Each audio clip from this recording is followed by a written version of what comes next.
नमो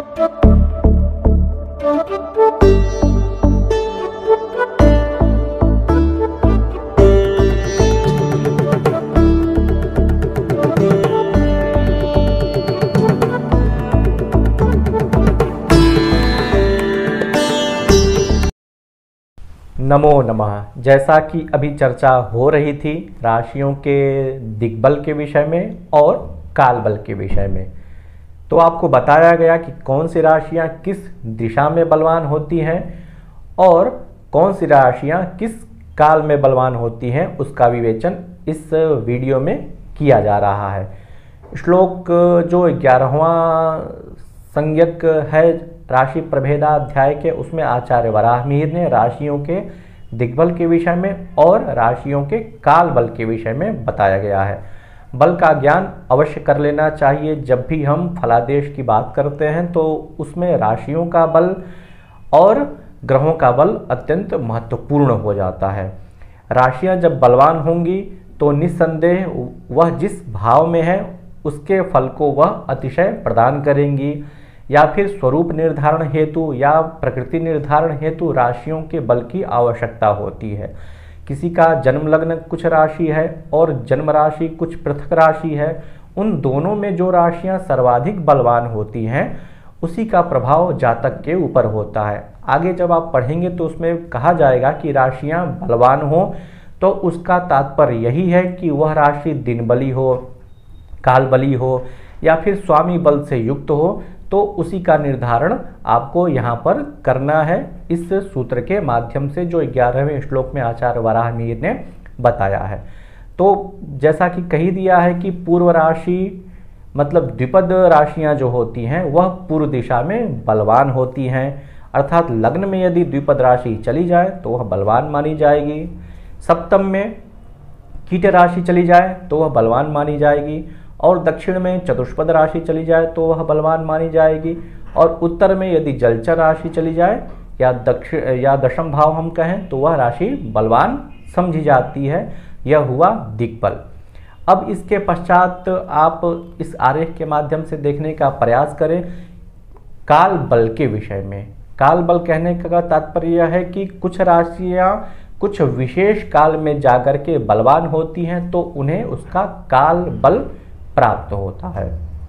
जैसा कि आप देखें कि दिन में द्विपद राशियां बलशाली मानी जाती हैं। जितनी भी द्विपद राशियां हैं, मिथुन राशि, तुला राशि, कुंभ राशि, कन्या राशि और धनु का पूर्वार्ध, कौन सी राशियां द्विपद हैं या कौन सी राशियां चतुष्पद है या फिर कौन सी राशियां जलचर है और कौन सी राशियां कीट है, इसका विवेचन अगले पाठ में किया जाएगा। यहाँ पर सामान्यतया आप यही समझें कि द्विपद राशियां दिन में बलवान होती हैं, अर्थात मिथुन, तुला, कुंभ, कन्या और धनु राशि का पूर्वार्ध यह द्विपद राशियां होती हैं।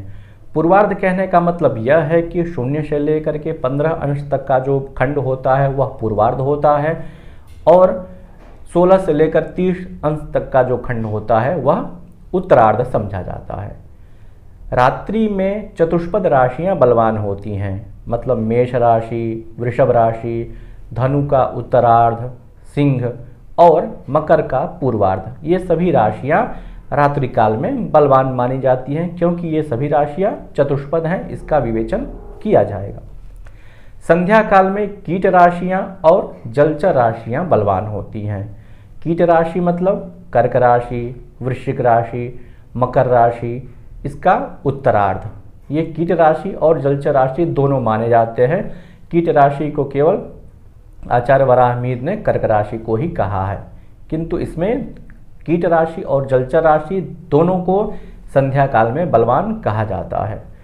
संध्या काल मतलब प्रातः संध्या और सायं संध्या का जो काल होता है, उस काल में यदि कीट राशियां हों तो निसंदेह वह बलशाली समझी जाती हैं। द्विपद राशियां दिन में, चतुष्पद राशियां रात्रि में और कीट या जलचर राशियां सायंकाल में, संध्या काल में बलवान समझी जाती हैं। अब इसको हम समझें कैसे, तो एक उदाहरण लेते हैं।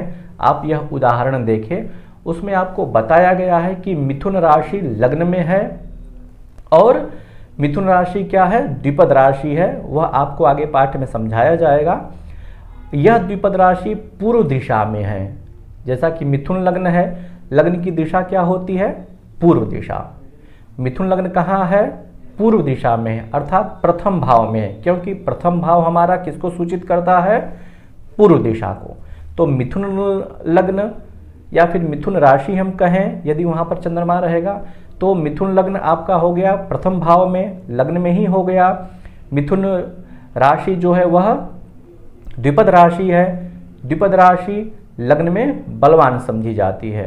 तो लग्न में चूंकि द्विपद राशि है अर्थात पूर्व दिशा में है, तो इस मिथुन राशि को या मिथुन लग्न को दिक्बल प्राप्त हुआ।